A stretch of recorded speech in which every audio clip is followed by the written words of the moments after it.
नमस्कार साथियों, आप लोग कैसे हो? उम्मीद करता हूँ कि आप लोग अपनी पढ़ाई को कंटिन्यू कर रहे होंगे।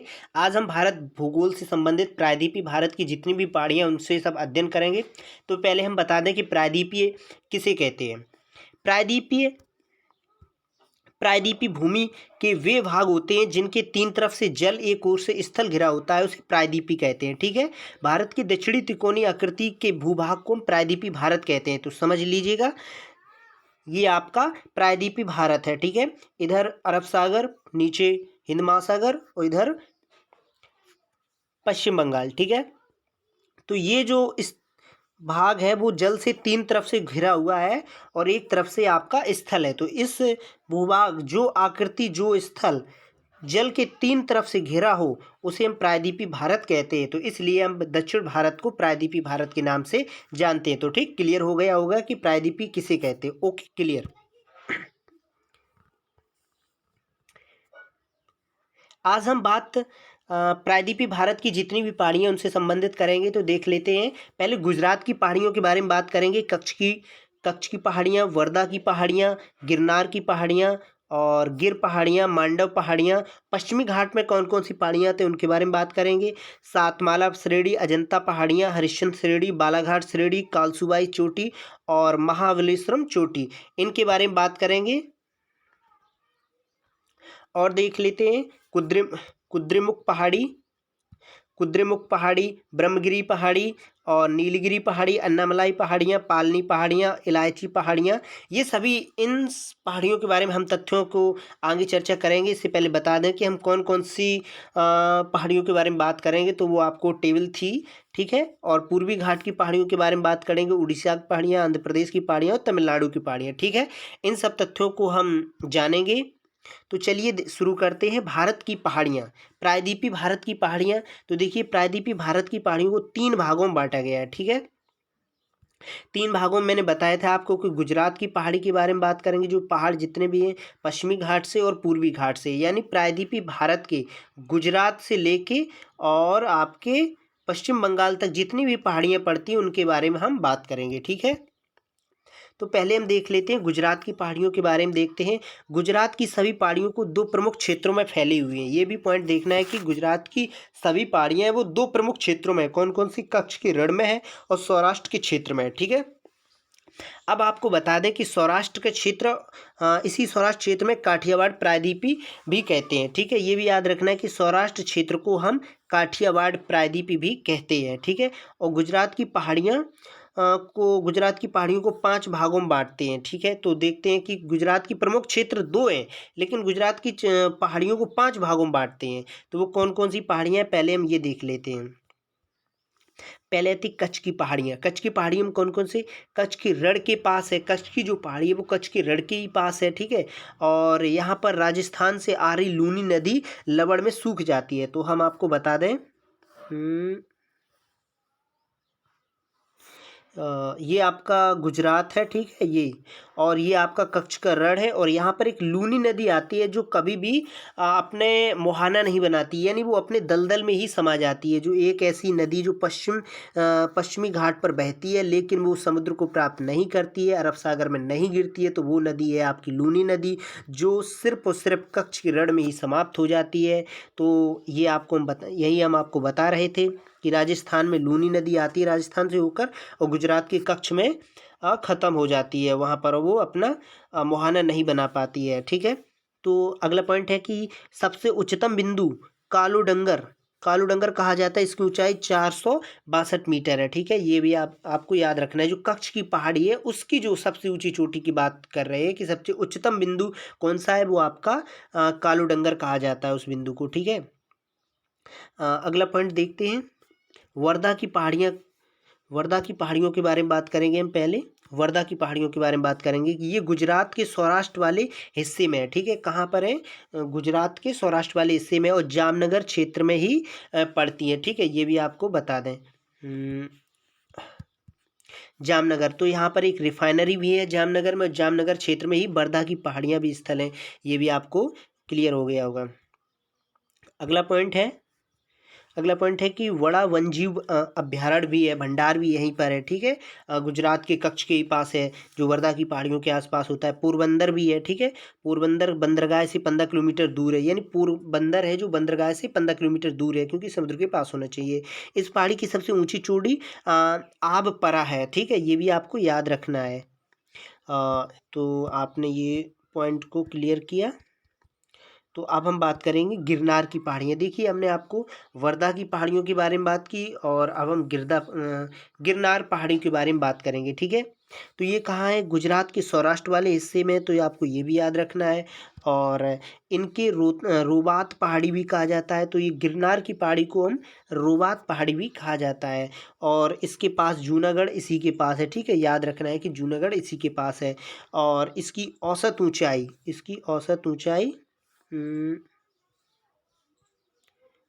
ऊंचाई आपको 3500 फीट है, ठीक है। और इसका उच्चतम बिंदु अगर पूछा जाए तो आपका उच्चतम बिंदु गोरखनाथ है। तो ये पॉइंट थे जो आपने गिरनार पहाड़ियों के बारे में जाने। कौन कौन सी? ये गुजरात के सौराष्ट्र वाले हिस्से में है। जो गिरनार की पहाड़ी के बारे में बात हम कर रहे हैं, गिरनार की पहाड़ी कहाँ है? गुजरात के सौराष्ट्र वाले हिस्से में है। इनको रोबात पहाड़ी के नाम से भी जाना जाता है, जूनागढ़ इसके पास है। इसकी औसत ऊंचाई 35 फीट है, 3500 फीट है, सॉरी। और उच्चतम बिंदु गोरखनाथ है। और सम्राट अशोक के 14 धर्मलेख यहीं पर हैं, ठीक है, ये भी आपको याद रखना है। तो ये गिरनार पहाड़ियों से संबंधित कुछ मुख्य बिंदु थे जो आपने जाने।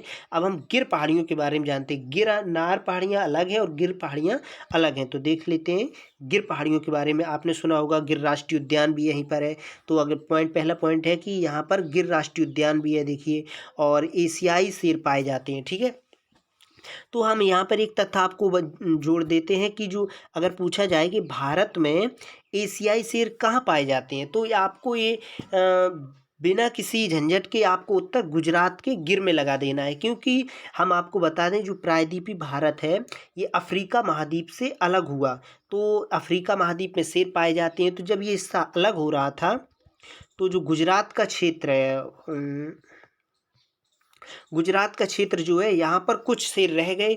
और एशिया के कहीं, क्योंकि ये हिस्सा जो है वो आपका अफ्रीका महाद्वीप से अलग हुआ, तो अफ्रीका कुछ जो अपने शेर जो इसी क्षेत्र पे रह गए, तो वो आकर कट गए और इसी मतलब इस प्रायद्वीपीय भारत से अलग हो गए। और इस प्रकार से यहाँ गुजरात के क्षेत्र में पाए जाते हैं। तो दक्षिण भारत या पूरे भारत में हम बात करें, जम्मू कश्मीर बात करें, पूर्वोत्तर भारत में बात करें, दक्षिण तमिलनाडु की बात करें, या फिर हम मध्य भारत की बात करें, कहीं भी, या फिर चाइना की, रूस की, कहीं भी, मतलब एशिया की बात करें, तो भारत में एशियाई शेर कहीं भी नहीं पाए जाते हैं। क्योंकि ये सब अफ्रीका में ही पाए जाते थे। और अफ्रीका महाद्वीप से ये अपना भारत जब टूटा, तो उसके कुछ भाग में, क्षेत्र में, जो गुजरात का क्षेत्र है, यहाँ पर शेर रह गए। तो वो आज भी वहीं पाए जाते हैं। तो ठीक है, ये पॉइंट आपको क्लियर हो गया हो कि एशियाई शेर कहाँ पाए जाते हैं। तो आपको लगाना हो गिर राष्ट्रीय उद्यान में ही पाए जाते हैं और कहीं भी पूरे भारत में नहीं पाए जाते। तो ये पॉइंट आपको क्लियर हो गया होगा। अब हम मांडव पहाड़ी के बारे में बात करेंगे कि मांडव पहाड़ी की क्या विशेषताएं हैं, कि ये गुजरात में है, ठीक है। पूछा जाएगा कि मांडव पहाड़ी कहाँ है, तो ये गुजरात में है। और यहाँ की सबसे ऊंची, और यहाँ की सबसे ऊंची चोटी है, ठीक है। गुजरात की अगर पूछी जाए कि सबसे ऊंची चोटी कौन सी है, तो वो आपकी मांडव पहाड़ी होगी, ठीक है। अब हम बात करेंगे, अभी हमने 3 भागों में बांटा था, गुजरात की पहाड़ियाँ, गुजरात की पहाड़ियों के बारे में हमने बात की। अभी जितनी भी पहाड़ियाँ थी, गुजरात की पहाड़ी में बात करी। अब हम पश्चिमी घाट के बारे में बात करेंगे और फिर पूर्वी घाट की। तो हमने 3 तथ्यों को लिया है, गुजरात की पहाड़ियाँ, पश्चिमी घाट की पहाड़ियाँ, और आपकी पूर्व उत्तर भारत की पहाड़ियाँ, यानी सॉरी, पूर्व पूर्व घाट की पहाड़ियाँ। तो अब हम बात करेंगे पश्चिमी घाट की पहाड़ियों के बारे में। तो चलिए शुरू करते हैं, देखते हैं इनसे क्या क्या पॉइंट बनते हैं। पहला पॉइंट है कि पश्चिमी घाट पर्वत की सह्याद्री पर्वत भी कहा जाता है। यानी जो आपका प्रायद्वीपीय भारत है, और ये आपकी पश्चिमी घाट है, और पश्चिमी घाट पर कुछ पहाड़ियाँ हैं। तो इन्हीं पहाड़ियों के बारे में हम बात करेंगे, जो पश्चिमी घाट पर पहाड़ियाँ हैं। तो पश्चिमी के नीलगिरी पहाड़ियाँ भी यहीं सभी है। तो देखते हैं, पश्चिमी घाट पर्वत को हम सह्याद्री पर्वत भी कहते हैं। तो ये भी पॉइंट आपको याद रखना है कि इस पश्चिमी घाट पर्वत को हम सह्याद्री पर्वत भी कहा जाता है। तो अगला पॉइंट है,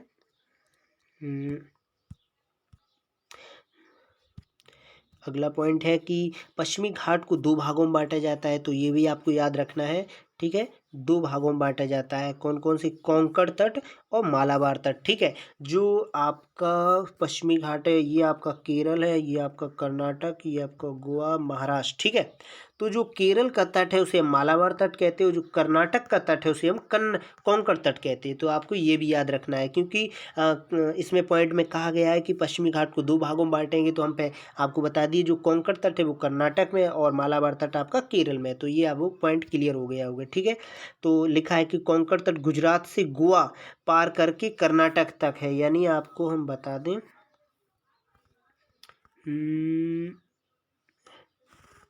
अजंता की पहाड़ी के बारे में बात की मैंने, पश्चिमी घाट बारे में बात की। देखिए, तो वही हम बता रहे थे कि कोंकण तट आपका ये गुजरात से लेके गोवा से कर्नाटक तक। ठीक है, इसको हम कोंकण तट कहेंगे। इसमें कर्नाटक, गोवा, महाराष्ट्र सभी आ जाते हैं, और नीचे जो स्थल बचेगा प्रायद्वीपीय उसको हम मालाबार तट कहेंगे। ये कर्नाटक से केरल तक के मालाबार तट कहते हैं। तो ये पॉइंट क्लियर हो गया होगा। ठीक है, पश्चिमी घाट की पहाड़ियाँ बात कर लेते हैं। ठीक है, तो हमने पहले ये बात की कि पश्चिमी घाट को हम सह्याद्री पर्वत भी कहते हैं, और इसे हम दो भागों में बांटते हैं। कौन कौन से? कोंकण तट कहते हैं और मालाबार तट कहते हैं। कोंकण तट गुजरात से लेके गोवा और महाराष्ट्र और कर्नाटक तक है। कर्नाटक से केरल तक के भाग को हम मालाबार तट कहते हैं। ठीक है, तो ये पॉइंट क्लियर हो गए होंगे। अब हम बात करेंगे सातमाला श्रेणी के बारे में। तो देख लेते हैं सातमाला श्रेणी के बारे में क्या है, मतलब विशेषता क्या है सातमाला श्रेणी की। तो पहली विशेषता है कि नासिक में है। तो पूछा जाएगा कि सातमाला श्रेणी किस राज्य में है, तो आपको उत्तर होगा महाराष्ट्र में होगी। ठीक है, और इसका उच्चतम बिंदु पूछा जाए तो आपको होगा 1472 मीटर इसका ऊंचाई बिंदु है। ठीक है, अब हम बात करेंगे अजंता की। बहुत ही प्रश्न अजंता से बनते हैं, तो हम अजंता के बारे में जान लेते हैं। ठीक है, तो पहला पॉइंट है अजंता की जो पहाड़ियाँ उनकी विशेषता क्या है, तो ये है औरंगाबाद में है। ठीक है, औरंगाबाद में है, और अजंता और एलोरा की गुफाएं यहीं पर हैं, और यूनेस्को की विश्व विरासत में स्थल में सूची है। तो ये याद रखना है, औरंगाबाद आपके महाराष्ट्र में है। ठीक है, महाराष्ट्र में है। अब हम बात करेंगे हरिश्चंद्र श्रेणी के बारे में। आपने अजंता की 3 प्रमुख विशेषताओं को जाना कि औरंगाबाद में जो अजंता की पहाड़ियाँ हैं वो औरंगाबाद में है, और अजंता एवं और एलोरा की गुफाएं यहीं पर है। ठीक है, एलोरा और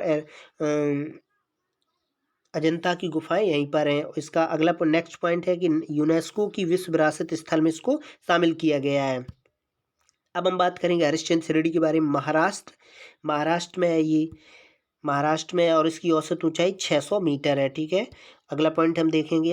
अब बालाघाट श्रेणी के बारे में बात करेंगे। ये महाराष्ट्र में, तो अब पूछा जाएगा बालाघाट श्रेणी कहाँ पर है, तो महाराष्ट्र में। इसकी औसत ऊंचाई जो है वो 550 मीटर से 850 मीटर तक है।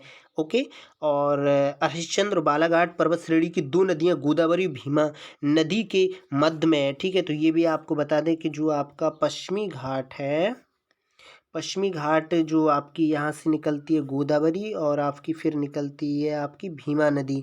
तो इनकी जो बीच में जो स्थल है इसको हमने इसे नाम दिया है क्या, जो पॉइंट वाइज आप क्लियर कर रहे हैं कि हरिश्चंद्र एवं बालाघाट पर्वत श्रेणियों की नदियों के बीच में है। तो हरिश्चंद्र पहाड़ी भी यहीं पर है और बालाघाट श्रेणी भी यहीं पर है। इन दोनों नदियों के बीच में कौन कौन सी? गोदावरी नदी और भीमा नदी। ठीक है, यहीं पर है। पहाड़ियों गोदावरी और नदियों को अलग करती हैं। उत्तर में गोदावरी नदी और दक्षिण में भीमा नदी है। ये दोनों नदियाँ पहाड़ी गोदावरी और भीमा नदी को अलग करती हैं, जो आपकी हरिश्चंद्र और बालाघाट श्रेणियाँ हैं। ठीक है, अब हम आपको क्लियर कर देते हैं कि जो आपका प्रायद्वीपीय भारत है, और ये आपकी गोदावरी नदी है, और ये आपकी भीमा नदी है। तो इनके बीच में जो आपका बालाघाट पर्वत या हरिश्चंद्र पर्वत है, तो हरिश्चंद्र पर्वत ही भीमा नदी और गोदावरी नदी को अलग करती है। तो अगला पॉइंट हम बात करेंगे कालसुबाई श्रेणी के बारे में। तो देखते हैं, ये महाराष्ट्र में नासिक में है, महाराष्ट्र के नासिक में, और औसत ऊंचाई आपकी 1646 मीटर है। तो ये पॉइंट क्लियर हो गया होगा। अगला पॉइंट देखेंगे, महाबलेश्वरम चोटी के बारे में जानेंगे। ये भी महाराष्ट्र में है, और कृष्णा नदी यहीं से निकलती है। तो ये भी आपको याद रखना है कि पूछा जाता है कि कृष्णा नदी का उद्गम स्थान कहाँ है, तो वो आपका महाबलेश्वरम चोटी होगा। अब हम कुद्रुमुख के बारे में बात करेंगे। कुद्रेमुख कर्नाटक में है, कुद्रेमुख कर्नाटक में है और इसकी समानांतर एक पहाड़ी है जिसे बाबा भूदन पहाड़ी के नाम से भी जाना जाता है। तो ये पॉइंट क्लियर हो गए हों कि इसके समांतर बाबा भूदन की भी पहाड़ी होती है। एक प्रश्न अक्सर पूछा जाता है कि भारत में कहवा का बीज कौन लाया था, तो आपको इसका आंसर हम बता दें कि बाबा भूदन ही भारत में कहवा का बीज लाए थे। तो ये पॉइंट आपको याद रखना होगा। अब हम बात करेंगे ब्रह्मगिरी पहाड़ी के बारे में। ब्रह्मगिरी पहाड़ी की कुछ मुख्य जो प्रमुख विशेषताएं उनके बारे में जानेंगे।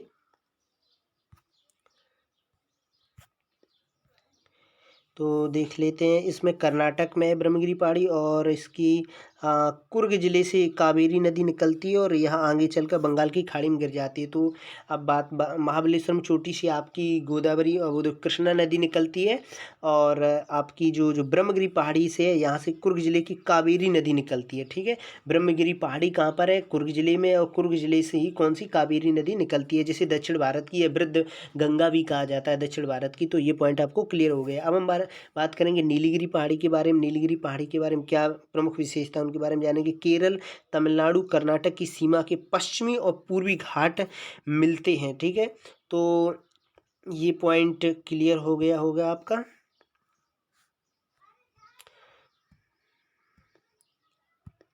तो जो आपका प्रायद्वीपीय भारत है और आपका ये आपकी नीलगिरी पहाड़ी है, तो नीलगिरी पहाड़ी पर ही जो विशेषता है उनके बारे में जानेंगे हम। केरल, तमिलनाडु और कर्नाटक की सीमा के पश्चिमी और पूर्वी घाट को मिलाती है। ये पॉइंट आपको क्लियर है। यही नीलगिरी पर्वत है और यहाँ पर आपका एक नीलगिरी पर्वत है और इसके उच्चतम बिंदु दूधा बेटा है। तो ये आपको याद रखना है, पूछा जाता है अगला अक्सर कि नीलगिरी पहाड़ी का सबसे उच्चतम बिंदु कौन सा है, तो वो भी आपको याद रखना है, दूधा बेटा है। ठीक है, तो आपको ये रहा आपका दूधा बेटा। ठीक है, ये पॉइंट क्लियर हो गया होगा। अगला पॉइंट देखते हैं, इसकी ऊंचाई, जो इसकी जो औसत ऊंचाई है जिसकी जो दूधा बेटा की, वो है आपकी 2637 मीटर। ये पश्चिमी घाट और द्वितीय द्वितीय उच्चतम शिखर है। ठीक है, ये भी आपको रखना है कि द्वितीय शिखर मतलब दूसरी चोटी है जो दूधा बेटी नीलागिरी की सबसे ऊंचा, दक्षिण भारत की सबसे ऊंचाई चोटी में दूसरी ऊंची चोटी है, पश्चिमी घाट की उच्चतम शिखर है। इसके नीचे पालघाट दर्रा है। तो ये भी आपको याद रखना है कि नीलगिरी पहाड़ी में ही आपका पालघाट दर्रा है। ऊटी और उटकम मंड पर्यटक स्थल यहीं पर है। तो ये भी आपको याद रखना है। तो अगला पॉइंट हम देखते हैं, अन्नामलाई की पहाड़ियों के बारे में बात करेंगे। केरल तमिलनाडु की सीमा पर है। केरल और तमिलनाडु की जो आपका केरल यहाँ से और तमिलनाडु की जो सीमा पड़ती है, यहाँ पर आपका अन्नामलाई पहाड़ियाँ और सबसे उच्चतम बिंदु अन्नामुदी है। तो इस सबसे उच्चतम बिंदु जिसकी औसत होता है 2695 मीटर है। तो यहाँ पर एक पॉइंट क्लियर हो गया है कि जो सबसे उच्चतम बिंदु है वो अन्नामुदी है, यानी दक्षिण भारत की सबसे ऊंची चोटी पूछी जाए तो वो आपकी अन्नामुदी, जिसकी ऊंचाई है आपकी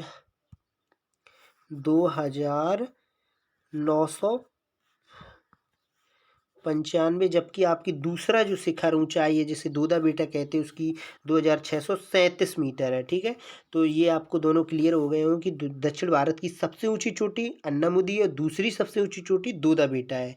तो दोनों पॉइंट आपको क्लियर हो गए होंगे। अब चलते हैं अगले नेक्स्ट पॉइंट पे। पालनी पहाड़ी के बारे में बात करेंगे और इलायची पहाड़ी के बारे में बात करेंगे। पालनी पहाड़ी की दो प्रमुख विशेषताएं वो कौन कौन सी? ये पहाड़ी है तमिलनाडु में, तो ये आपको याद रखना है कि पालनी पहाड़ियाँ आपकी तमिलनाडु में। यहाँ पर प्रसिद्ध पर्यटक स्थल कोडेक नाल है। तो ये भी आपको याद रखना, कोडेक नाल है। ठीक है, अगला पॉइंट देखते हैं, इलायची पहाड़ियों के बारे में बात करेंगे। तो कार्डोमोम की पहाड़ियाँ भी कहा जाता है, यानी इलायची पहाड़ी को हम कार्डमोम की पहाड़ियों में कहते हैं। और आपकी केरल तमिलनाडु की सीमा पर है। तो ये भी आपको याद रखना है। आपका ये दक्षिण भारत है और ये आपका केरल और इधर तमिलनाडु। तो ये जो सीमा रेखा है तमिलनाडु और केरल की, तो यहीं पर ये पाई जाती हैं श्रेणियाँ। ठीक है, और यहीं पर सेनकोट्टा दर्रा है। तो ये भी आपको याद रखना, सेनकोट्टा दर्रा है। अगला पॉइंट है कि भारत की सबसे दक्षिणी पहाड़ी यही है। अगर पूछा जाए कि दक्षिण भारत की सबसे दक्षिणतम पहाड़ी कौन सी है, तो आपको याद आंसर होगा सेनाकोट्टा जो दर्रा है उसी के पास में कौन सी पहाड़ी? इलायची की पहाड़ी है, जो सबसे दक्षिणतम बिंदु में ही पाई जाती है। ठीक है, भारत की सबसे दक्षिणी पहाड़ी यही है और महेंद्रगिरी चोटी सबसे दक्षिणी चोटी है। तो ये भी आपको याद रखना है कि पहाड़ियाँ तो ये अगर पूछे इलायची पहाड़ी तो सबसे दक्षिणी है, लेकिन दक्षिणी इलायची पहाड़ी की सबसे दक्षिणी चोटी कौन सी है, तो वो आपकी होगी आंसर महेंद्रगिरी चोटी। तो ये भी आपको क्लियर हो गया होगा, महेंद्रगिरी चोटी है जो सीधी दक्षिणी बिंदु में से दक्षिणतम में है। ठीक है, ये भी आपको याद रखना है। पूर्व की घाट के बारे में बात करेंगे, पूर्वी घाट की जो भी पहाड़ियाँ उनके बारे में बात करेंगे। पश्चिमी घाट से निकलकर सारी नदियाँ पूर्वी घाट में आकर मिलती हैं और इस कारण से यह पश्चिमी घाट की ऊंचाई पूर्वी घाट से अधिक है। हम आपको बता दें कि जो इस प्रकार से पश्चिमी घाट है जो प्रायद्वीपी भारत है, यानी यहाँ पर जो पश्चिमी घाट आपका, ये आपका पश्चिमी घाट है, ये आपका पूर्वी घाट है। तो जो नदियों का ढाल है वो पूर्वी घाट की तरफ है, तभी तो सभी नदियाँ कृष्णा, कावेरी, गोदावरी, मांडवी जो आ रही तो आपकी जो केरल की है दोनों बहती हैं। ठीक है, तो ये जो नदियाँ हैं वो सभी आपकी पूर्वी घाट में बहती, क्योंकि जो ढाल है वो पूर्व की तरफ है, इसलिए सभी नदियाँ पूर्व की तरफ बहती हैं और बंगाल की खाड़ी में जाकर गिरती हैं। ठीक है, तो ये भी आपने देखा कि ढाल रास्ता बनाती हैं। और अगला पॉइंट है कि नदियों के प्राकृतिक बहाव के कारण कटाव यहाँ के पहाड़ों के बीच काफ़ी खाली जगह बन गई है, क्योंकि अधिक कटाव होने के कारण। और अगला पॉइंट देखेंगे कि पूर्वी घाट की प्रमुख पहाड़ियाँ 3 राज्यों में हैं, कौन कौन सी, उड़ीसा में, आंध्र प्रदेश में एवं तमिलनाडु में। तो ये भी आपको याद रखना है। प्रायद्वीपी भारत, ये आपका उड़ीसा है, फिर आपका आंध्र प्रदेश और ये आपका तमिलनाडु है। ठीक है, उड़ीसा की पहाड़ियों के बारे में पहले हम बात करेंगे। उड़ीसा में कौन कौन सी पहाड़ी हैं, तो उड़ीसा में गड़जात की पहाड़ी है। गड़जात की पहाड़ी है। अस्सिया पहाड़ियाँ भुवनेश्वर के पास हैं, और टिकरपारा पर्वत श्रेणी है, और न्यायगढ़ पहाड़ियाँ हैं। तो ये उड़ीसा की कुछ प्रमुख पहाड़ियाँ थी। हम आंध्र प्रदेश के बारे में बात करेंगे। आंध्र प्रदेश की पहाड़ियाँ कौन कौन सी हैं? एरामाला की पहाड़ी है, आंध्र प्रदेश में कुरनूर जिले में है। ठीक है, तो ये आंध्र प्रदेश के कुरनूर जिले में ही पहाड़ियाँ हैं। ठीक है, एरामाला की पहाड़ियाँ। इसके पूर्व में तुंगभद्रा नदी जो कि कृष्णा की सहायक नदी है। तो ये भी आपको याद रखना है, जो तुंगभद्रा नदी है वो कृष्ण की किसकी सहायक नदी है, तो आपको याद रखना है कृष्णा की सहायक नदी है। ठीक है, अगला पॉइंट देखते हैं। यहाँ कौन कौन सी और प्रमुख पहाड़ियाँ कौन कौन सी हैं?